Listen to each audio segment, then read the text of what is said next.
கும்பாபிஷேகம் என்பது ஒரு கோயிலின் மிக புனிதமான மற்றும் முக்கியமான நிகழ்வாக கருதப்படுகிறது.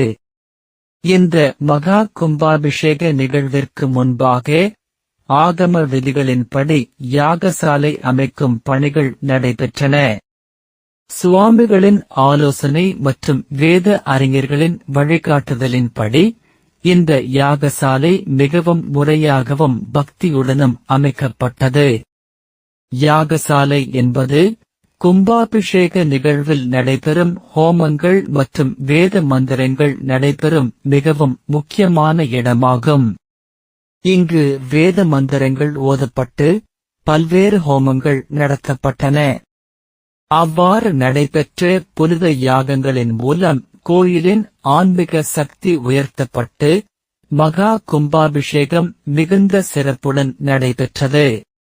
இந்த வீடியோவில் நீங்கள் காண்பது அந்த புனிதமான தருணங்களில் நடைபெற்ற யாகசாலை அமைக்கும் பணிகளின் காட்சிகள் ஆகும்.